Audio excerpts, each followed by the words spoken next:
আসসালামু আলাইকুম সবাইকে সকালের শুভেচ্ছা শুভ সকাল। তো আমরা এখন অবস্থান করতেছি ব্যাংককে।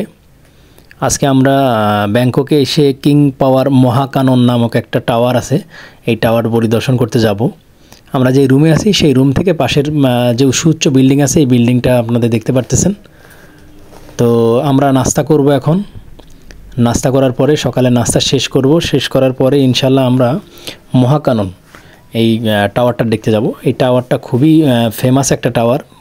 মোটামুটি থাইল্যান্ডে যারা ট্যুর করতে আসেন অধিকাংশ লোকে এখানে যায়। স্পেশালিস্ট অনেক কিছুই আছে এখানে, ভিউটা পাওয়া যায় অনেক সুন্দর, পুরো শহরটাকে দারুণভাবে উপভোগ করা যায়। এবং এখানে আপনার হলো আরেকটা বিষয় হলো স্কাই ওয়াক বলতে একটা ব্যাপার স্যাপার আছে। সেটা হলো কি গ্লাস আছে, গ্লাসের উপরে হাঁটাহাঁটি। এটা কোনো সময় এই ধরনের এক্সপিরিয়েন্স নাই, শুনছি বা দেখছি অনলাইনে। তো আজকে যাব ইনশাআল্লাহ। তো সকালে নাস্তা করতেছি, নাস্তায় বহুত আইটেম, আসলে দেখেই ভালো লাগতেছে খাওয়ার থেকে। তারপরও হালকা পাতলা নাস্তা তো করতেই হয়। তো সবাই মিলে হালকা পাতলা নাস্তা করতেছি। করার পরে আমরা ইনশাআল্লাহ আমাদের যে গ্রুপ আছে ওই গ্রুপের যে গাড়ি বরাদ্দ আছে সেই গাড়ির মাধ্যমে আমরা কিং পাওয়ার মহাকাননে যাব। আমাদের হোটেল থেকে কিং পাওয়ার মহাকাননের দূরত্ব বেশি না। আমরা ইনশাআল্লাহ নাস্তা শেষ করে এখান থেকে বেরিয়ে যাব। তো আমরা আজকে বিষয়টা আপনাদের সাথে শেয়ার করব। যারা ব্যাংককে ঘুরতে আসতে চান তারাও চাইলে আপনার কিং পাওয়ার মহাকাননে যেতে পারেন। খুব সুন্দর একটা অভিজ্ঞতা অর্জন হবে আশা করি ইনশাআল্লাহ। আপনারা দেখতে পাচ্ছেন কিং পাওয়ার মহাকানন বিল্ডিংটা, এই যে এই বিল্ডিংটা দেখছেন কাছের বিল্ডিং এইটাই। তো এখানে আমরা উঠলে পরে বাইরে থেকে সচরাচর দেখলে অতটা তেমন কিছু মনে হয় না, কিন্তু আসলে উপরে উঠলে তখন বোঝা যায় যে উচ্চতাটা কত এবং যে ভিউটা পাওয়া যায় সত্যি অসাধারণ। হয়তোবা ক্যামেরা ভিডিওতে ওইভাবে আপনার দেখে বোঝা যায় না, কিন্তু সরাসরি চোখে দেখলে একটা অন্যরকম অনুভূতি হয় আর কি। তো আমার জিনিসটা অনেক ভালো লাগছে, একটা নতুন অভিজ্ঞতা। আসলে নতুন অভিজ্ঞতা অধিকাংশই ভালো হয়, বিশেষ করে ট্যুর করার ক্ষেত্রে। মন্দ হয় না তা না, মন্দও হয়। তবে থাইল্যান্ড ঘুরতে এসে অধিকাংশ এক্সপিরিয়েন্সগুলোই ছিল খুবই চমৎকার। এটা আসলে থাইল্যান্ড সম্বন্ধে যেই ধরনের ধারণা ছিল মানে 100% বলবো না যে সম্পূর্ণই ভুল, তো মোটামুটি 60 থেকে 70% অধিকাংশই ভুল। যেমন ভাবছিলাম বা যেমন লোকজন বলতো যে এইরকম সেই রকম, তা বিষয়টা তা না। তো যাই হোক, সমস্যা নেই। আমরা এখন দলগতভাবে এখানে চেকিং হবে, চেকিং করার পরে তারপরে আমাদেরকে উঠতে দেবে। তো এখানে কিং পাওয়ার মহাকানন যে টাওয়ারটা এখানে উঠছে এই সমস্ত খরচ কোম্পানি বহন করছে। তো আমরা এখন লিফটে আসি। লিফটের স্পিড দেখলে আপনি অবাক হয়ে যাবেন। আপনারা দেখতে থাকেন স্ক্রিনে, আউটস্ট্যান্ডিং, মানে এত স্পিডে। আমরা যখন উঠতেছিলাম তখন আমাদের কান বন্ধ হয়ে গেছিলো, মানে চোখের তো বন্ধ হয়, কানও যেমন বন্ধ হয়ে, কানে কোনো সাউন্ড আসতেছিল না, মনে হচ্ছে আমি কানে শুনি না, এইরকম একটা ব্যাপার স্যাপার ছিল। আর যে আমরা ইয়েতে ছিলাম, লিফটটা ছিল পুরাটাই আপনার 3D, বিভিন্ন ধরনের সিনারি। আপনার মোটামুটি মনে হচ্ছে যে আমরা এখানে নেই, অন্য কোনো জগতের ভিতরে আসি আর কি। এরকম পরিবেশ ক্রিয়েট করা হয়েছিল এই আপনার লিফটের ভিতরে। তো আমরা প্রায় কাছাকাছি চলে আসছি, আপনারা দেখতে পারতেছেন। হাইয়েস্ট গতি কত হয়েছিল আপনারা একটু অবশ্যই আমাকে কমেন্ট করে জানাবেন। কথা বলতে বলতে দেখা হয় না এই জিনিসটা।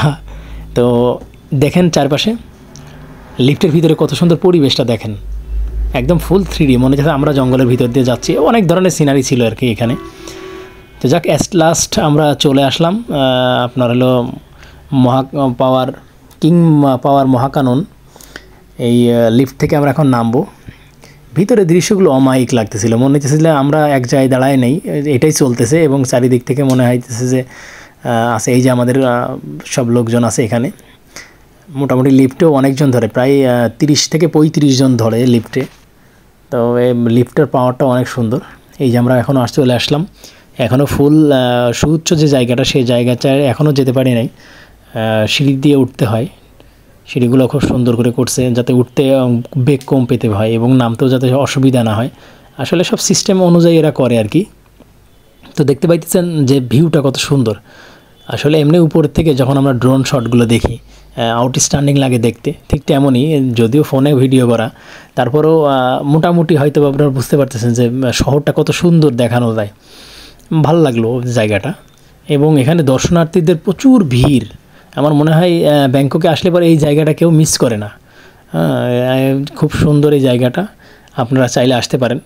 তো থাইল্যান্ডের উচ্চ মিশ্রণ ভবন এটা, যা ব্যাংককের একটি বিখ্যাত ল্যান্ডমার্ক এবং পিক্সেল শৈলীর নকশার জন্য বিখ্যাত। এটা মূলত ভবনটিতে শপিং মল আছে, আবাসিক ব্যবস্থা আছে এবং এখানে 360 ডিগ্রি প্যানোরামিক দৃশ্য দেখা যায়, যেটা আসলে আমি ভিডিও করতে পারি না, যার কারণে আমি দেখাইতে পারতেছি না।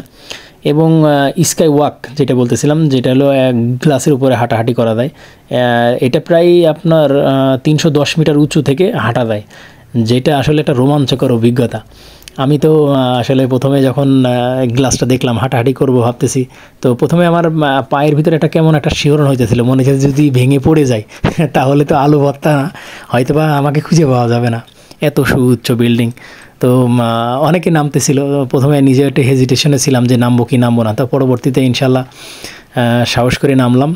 ভাল লাগলো। দীর্ঘক্ষণ ছিলাম গ্লাসের উপর হাঁটাহাঁটি করতেছিলাম। ওখানে ফোন ব্যবহার করতে দেয় না, দূর থেকে ভিডিও করা হয়েছিল এবং ছবিও তোলা হয়েছিল। তো এটা হলো এক্স্যাক্ট, আমরাও একেবারে উপরে, প্রায় আর মনে হয় 2-1 তলা হইলেই উপরে চলে আসব। তো চারিদিকের পরিবেশটা খুব সুন্দর লাগতেছিল, মনোমুগ্ধকর, ভালো লাগতেছিল। অনেকক্ষণ ছিলাম আমরা এখানে, গ্রুপ সহ এখানে অনেক ছিলাম। এখানেও আপনার হলো লিফটের ব্যবস্থা আছে, কিন্তু লিফট দিয়ে আমরা উঠি নাই, আমরা সিঁড়িতে উঠছিলাম যাতে ভালো লাগে, কারণ যেহেতু আমাদের পর্যাপ্ত পরিমাণ টাইম ছিল হাতে, এই জন্য। আর আমরা চেষ্টা করছি যেখানে গেছি মোটামুটি সেখানেই ভালোভাবে ঘুরে ফিরে দেখার জন্য। তো এই যে কিং পাওয়ার মহাকানন, এটা একেবারেই কেন্দ্রীয় ব্যবসায়ী জেলায় অবস্থিত, মানে একেবারে কেন্দ্রে ব্যাংককের।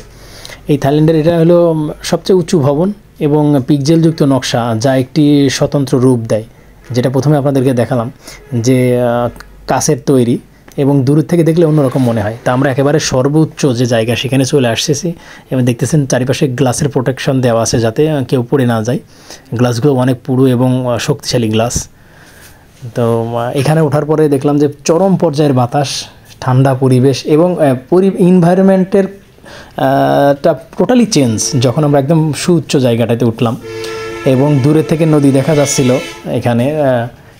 তো সেটার দৃশ্য অনেক সুন্দর এবং এক একটা যে বিল্ডিং কত নিকটে দেখা যাচ্ছে, সেটা না দেখলেই না, মনে হচ্ছে একটা আরেকটার সাথে লেগে আছে।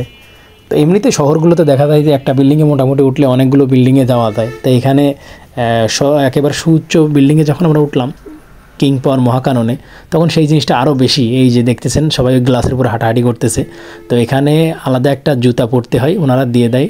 এই লোকটা মোটামুটি ভয় পাচ্ছে বসার জন্য, অবশ্যই এই লোকের থেকে বেশি ভয় পাইছে আমি। তো যারা এই ধরনের এক্সপিরিয়েন্স আছে তাদের বেশি একটা সমস্যা হয় না। তো আমিও উঠবো, প্রথম ভাবছিলাম যে উঠবই না।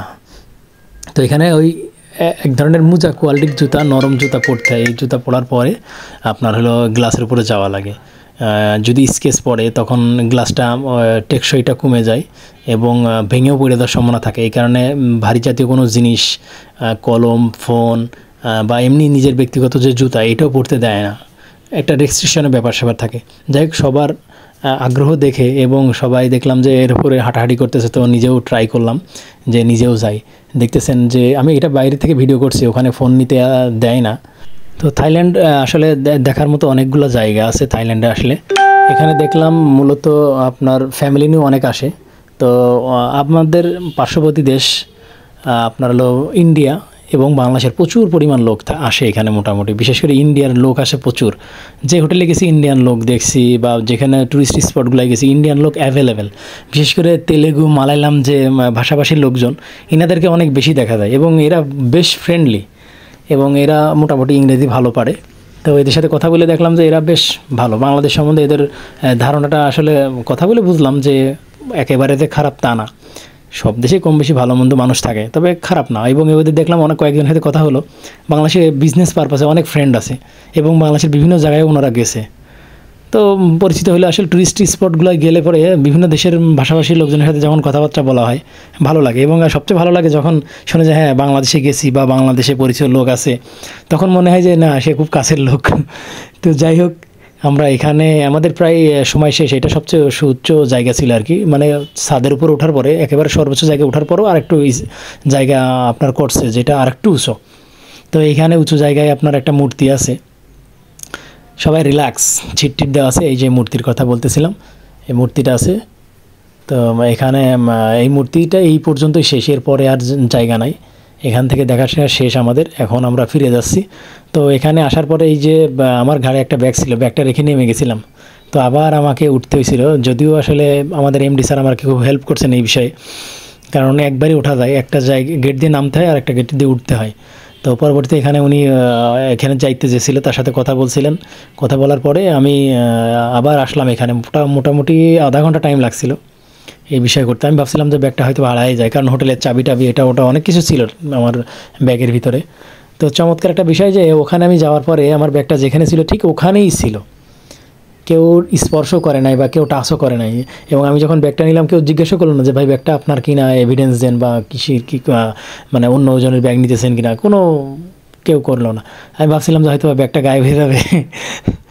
যাই হোক, ভালো একটা এক্সপিরিয়েন্স ছিল। এরপরে যখন নামলাম তখন এই জায়গার ভিতর দিয়ে নামলাম, এই ভিতর দিয়ে যখন নামা হয় তখন আর্টিফিশিয়াল বলবো না, কৃত্রিম কিছু জীবজন্তু তৈরি করে রাখছে এখানে। এই জায়গাটাও বেশ ভালো লাগলো যখন ঢুকতেছি। এক একটা জায়গা আসলে এক এক রকম এনভায়রনমেন্ট ক্রিয়েট করে রাখছে, যে আপনার এক একটা রকম জায়গার ভাইব দিবে আপনারে এবং ভালো লাগবে জিনিসটা। এবং নেমে যখন আপনার হলো নেমে যাচ্ছি একেবারে সর্বশেষ ফ্লোরে, যখন আসতেছি আমরা গ্রাউন্ড ফ্লোরে, তো তখন আসার সময় দেখলাম যে কিছু লোক আপনার হলো এক ধরনের যানবাহনেও ওঠানামা করতেছে। জিনিসটা হেভি ভালো লাগলো। সময় ছিল না, আমরা অনেক সময় ব্যয় করছিলাম, আর যেহেতু আবার ব্যাগটা আমি দিয়ে আসছিলাম, উপরে থুয়ে আসছিলাম, যার কারণে সবাই আমার জন্য অপেক্ষা করতেছিল, এই জন্য দ্রুত করতেছিলাম। এখন স্ক্রিনে দেখা যাচ্ছে যে ওনারা ওই ইয়ের উপরে হাঁটতেছে, যেটা একটা অন্যরকম এক্সপিরিয়েন্স। যাই হোক, আজকের ভিডিও এখানে শেষ করতেছি, সামনের ভিডিও আরও থাকবে ইনশাআল্লাহ। তো সবাই সুস্থ থাকবেন, ভালো থাকবেন। আসসালামু আলাইকুম রহমতুল্লাহ।